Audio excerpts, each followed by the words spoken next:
Morning class 6। आज हम लोग जो चैप्टर पढ़ने वाले हैं, हाँ उससे पहले मैं आप लोगों को बता दूं कि इस बार भी आप लोगों को प्रोजेक्ट बनाना है और इस प्रोजेक्ट में एक पतला कॉपी आप लोग बना लीजिएगा। उसी में कॉपी में आप अपना प्रोजेक्ट कर लीजिएगा। तो ये जो प्रोजेक्ट का आपका टॉपिक है वो रहेगा आपका कि कोई भी जो मनपसंद खेल है उसके ऊपर या उसके बारे में आप लिख लीजिएगा। तो ये तो आपका प्रोजेक्ट हुआ। प्रोजेक्ट आप लोगों का सबमिशन में आप लोगों की जब हाफ ईयरली जब स्टार्ट होंगे उसके कुछ दिन पहले ही करना होगा, इसलिए अभी मैंने आप वो प्रोजेक्ट के बारे में आप लोगों को बता दिया। ऐसे ग्रुप में भी मैं दे दूँगी, लेकिन आज सोचा कि आज हम लोग छुट्टियों के बाद फिर से क्लास शुरू कर रहे हैं तो एक बार आप लोगों को इसके बारे में बता दूँ। तो आप अपने किसी भी मनपसंद खेल के बारे में आप उसमें लिख सकते हो। लगभग 1 पेज, सवा पेज, 1 पेज होने से भी ठीक रहेगा। और एक छोटा सा कॉपी, पतला सा कॉपी आप बना लीजिए। घर में अगर पेज पुराने रखे हों कॉपी के तो आप उसको भी एक छोटा पतला कॉपी उससे बना के उसको कवर करके उसमें बना कर ये लिख सकते हैं और उसको कवर कर लीजिएगा, क्योंकि क्या पता भी इसके बाद कैसे जो भी हो फाइनल में भी आप लोगों को उसमें बनाना है, इसे संभाल कर उसको रख लीजिएगा। तो ये तो एक बात हुई आज। और यूनिट टेस्ट का सिलेबस अपना कंप्लीट हो गया। तो यूनिट टेस्ट में आप जानते हो कि चैप्टर 1 और चैप्टर 2 आपका आ रहा है। और आज हम लोग जो शुरू करेंगे आपका चैप्टर 3 पेज नंबर 21 और चैप्टर का नाम है बुद्धि बड़ी या पैसा। अक्सर लोग पैसे का घमंड करते हैं। कुछ लोग सोचते हैं कि जिनके पास पैसा वह पूर्णतः समर्थ है। मतलब कुछ लोगों को होता है पैसा, मैं नहीं बोलती कि सभी पैसे वालों के अंदर भी घमंड आ जाता है, लेकिन कुछ लोगों को होता है अपने पैसे का बहुत घमंड, अहंकार होता है। घमंड नहीं, अहंकार होता है। और कुछ लोग सोचते हैं कि उनके पास पैसा है तो वो पूर्णतः, मतलब वो पूरी तरीके से समर्थ है, मतलब वो कुछ भी खरीद सकते हैं, कुछ भी ले सकते हैं। किंतु सच्चाई इससे अलग ही है।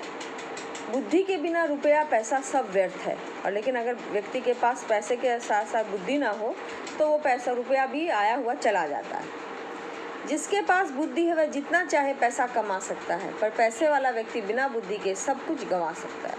और ये स्वाभाविक बात है कि जिसके पास बुद्धि है वो पैसा कमा सकता है, लेकिन जिसके पास बुद्धि नहीं है और पैसा है तो वह रहा पैसा भी उसके पास से चला जाता है। कभी कभी हमें उन लोगों से शिक्षा मिलती है जिन्हें हम अभिमानवश अज्ञानी समझते हैं। ये चाणक्य की का कहा हुआ है ये वाक्य कि कभी कभी हम उन लोगों से भी शिक्षा मिल जाती है जिनको हम लोग अपने बराबर का भी नहीं समझते हैं, लेकिन ऐसे लोग भी हमें शिक्षा दे के चले जाते हैं। तो ये यहाँ इसका मतलब यही है कि कभी कभी हमें उन लोगों से शिक्षा मिलती है जिन्हें हम अभिमानवश मतलब अहंकार से, घमंड से, अभिमान का मतलब भी घमंड होता है, अहंकार से अज्ञानी समझते हैं। जिन लोगों को मतलब अहंकार है हमारे अंदर, तभी सामने वाले को हमको अपने लायक समझ ही नहीं रहे हैं। इसीलिए अगर वो बेचारा कोई अच्छी बात भी बोलने जाता है तो उसको हम लोग अनसुना कर देते हैं। लेकिन कई बार ऐसी ज़िंदगी की ठोकर लगती है जिससे हमें वो व्यक्ति भी समझा कर चला जाता है। किसी देश में एक राजा राज करते थे। बहुत संपन्न और अहंकारी था। जो राजा जो थे वो बहुत ही संपन्न और बहुत ज़्यादा अहंकारी, मतलब बहुत घमंड था उनके अंदर। वह सोचता था कि पैसे के बल पर दुनिया के सब काम काज चलते हैं। और उसका यही सोचना था, यही सोच थी उसकी कि अगर व्यक्ति के पास पैसा है तो वो व्यक्ति कुछ भी कमा सकता है, कुछ भी खरीद सकता है, कुछ भी ला सकता है। पैसे के बल पर ही दुनिया के, उसका कहना है पैसे के बल पर ही सारी दुनिया के काम चल रहे हैं। वही सबसे यही कहता था कि इस संसार में धर्म, कर्म, स्त्री, पुत्र, मित्र, सखा सब पैसा। और उसका एक ही मानना था इस संसार के अंदर कि अगर व्यक्ति का सब कुछ है, अपना कुछ है तो वो है धर्म, कर्म, पुत्र, मित्र, स्त्री, सब पैसा है। अगर व्यक्ति के पास पैसा है तो ये सब चीज़ें उसके पास अवश्य होंगी। राजा सिर से पैर तक पैसे के मद में डूबा था। और राजा जो था उसे सिर से लेकर पैर तक, मद मतलब अहंकार था, घमंड था पैसे का। परंतु उसकी रानी बड़ी बुद्धिमती थी, पर उसकी जो रानी थी वो बहुत बुद्धिमान थी। वह पैसे को तुच्छ और बुद्धि को श्रेष्ठ समझती थी। मतलब जो राजा थे उनका, उसकी नज़र में तो पैसा ही सब कुछ था, लेकिन जो उसकी रानी थी उसके विपरीत, पूरी उसके विपरीत में, उसके उल्टा उसका ये था कि वो पैसे को तुच्छ, मतलब पैसे को तो क्यों, क्योंकि और बुद्धि को बड़ा, बुद्धि को श्रेष्ठ समझती थी। क्योंकि पैसा है, पैसा अगर आपके पास बुद्धि नहीं है, हमारे पास बुद्धि नहीं है, तो हम पैसों को क्या टिका के रख पाएंगे क्या? चाहे कुआं भरती हो तो ख़त्म हो जाता है अगर आदमी के पास बुद्धि ना हो। और अगर कोई बुद्धिमान हो तो थोड़े से पैसे से भी वो बहुत कुछ बना सकता है अपनी बुद्धि से। तो चलिए, रानी तो बुद्धिमती थी, बुद्धिमती मतलब बहुत ज्ञानी। वह पैसे को बुद्धिमान मतलब पुरुष के लिए आता, स्त्री है उनकी रानी, इसलिए उनके लिए बुद्धिमती शब्द का प्रयोग हुआ है यहाँ पे, मतलब लिंग बदला जा रहा है। वह पैसे को तुच्छ और बुद्धि को श्रेष्ठ समझ, उस पैसे को एकदम छोटा और बुद्धि को ज़्यादा श्रेष्ठ मानती थी। उसका कहना था कि दुनिया में पैसे के बूते मतलब बूते मतलब बल पर, पैसे के बल पर दुनिया इतनी नहीं चलती जितनी बुद्धि के बूते पर, मतलब जितनी बुद्धि के बल पर चलती है उतना पैसे के दम पर नहीं चलती। एक दिन राजा ने पूछा, रानी सच कहो दुनिया में बुद्धि बड़ी या पैसा? तो एक दिन राजा ने रानी से पूछा कि रानी सच्ची बताना कि इस दुनिया में बुद्धि बड़ी है या पैसा? वह बोली, महाराज यदि आप सच पूछते हैं तो मैं बुद्धि को ही बड़ा समझती हूँ। बुद्धि से ही पैसा आता है, बुद्धि ना हो तो सब खजाने यूं ही लुट जाते हैं, राजपाट चौपट हो जाते हैं। स्वाभाविक बात थी, सच बात उसने कही कि महाराज यदि आप सच पूछते हो तो मैं आपको एक ही बात जवाब दूंगी, इसी बात का जवाब दूंगी कि बुद्धि को मैं सबसे बड़ा समझती हूँ। क्यों? क्योंकि बुद्धि से ही पैसा आदमी के पास आता है।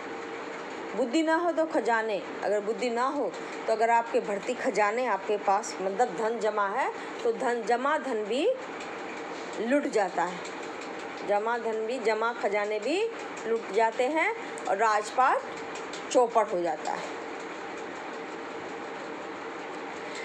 पैसों की इस प्रकार निंदा सुनकर राजा को बहुत गुस्सा आया।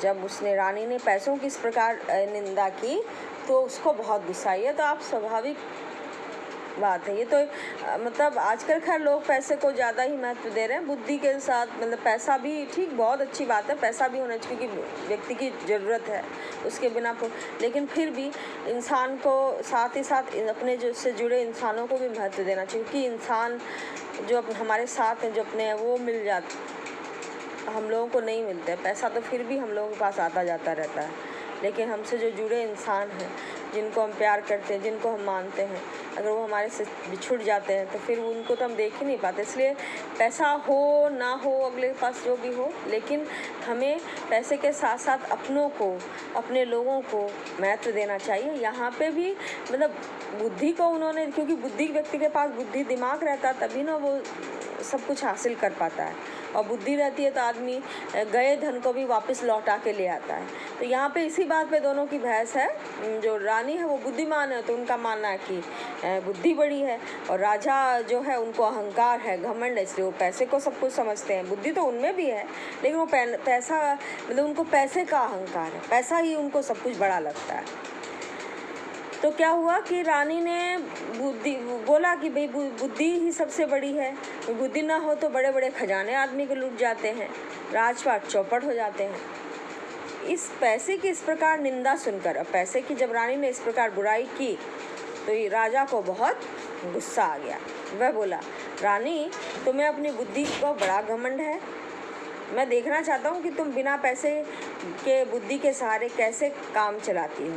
तो राजा को तो एकदम गुस्सा आ गया और उसने बोला कि ठीक है, तुमको तो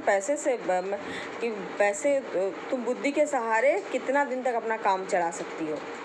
ऐसा कहकर उसने रानी को नगर के बाहर एक मकान में रखवा दिया। और पहले तो ऐसे होता था, वो लोग सजा देने के लिए यही सब करते थे। तो राजा ने क्या किया, फट से रानी को बाहर मतलब वहाँ से मतलब महल से बाहर भेज दिया और एक बाहर के किसी मकान में रखवा दिया। सेवा के लिए 2 नौकर भेज दिए खर्च के लिए ना तो एक पैसा दिया और ना किसी तरह का कोई सामान, और खर्चा के लिए ना एक पैसा भी नहीं दिया। मतलब देखना चाहते थे कि देखें अपने बुद्धि के बल पर क्या करती है, इसलिए राजा ने जानबूझकर उनको एक पैसा भी नहीं दिया और ना ही किसी प्रकार का कोई सामान। रानी के शरीर पर तो जो जेवर थे, जेवर मतलब गहने, जो गहने थे वो भी उतरवा लिए। रानी मन ही मन कहने लगी, मैं एक दिन राजा को दिखा दूंगी कि संसार में बुद्धि भी कोई चीज़ है, पैसा ही सब कुछ नहीं है। अब रानी भी मतलब जो भी होती वो रानी ही, तो उसने भी ठान लिया था कि राजा को मुझे एक दिन दिखा देना है कि संसार में बुद्धि भी कोई चीज़ है, पैसा ही सब कुछ नहीं होता। आदमी की अगर बुद्धि है तो वो बहुत कुछ कर सकता है। नए मकान में पहुंचकर रानी ने नौकर द्वारा 2 ईंटें मंगवाई। जब नए मकान में पहुंच गई रानी तो उसने नौकर से 2 ईंटें मंगवाई और उन्हें सफ़ेद कपड़े में लपेटे ऊपर से अपने नाम की मुहर लगा दी। फिर नौकरों को बुलाकर कहा, तुम मेरी धरोहर को धन्नू सेठ के घर ले जाओ। और रानी ने जो ईंटें थी उन ईंटों को एक कपड़े में लपेटा और अपने नाम की मोहर लगा के उन नौकरों को पकड़ाया कि जाके धन्ना सेठ के पास जाओ, धन्नू सेठ के पास, और जाके कहो कि ये मैंने भिजवाई हैं।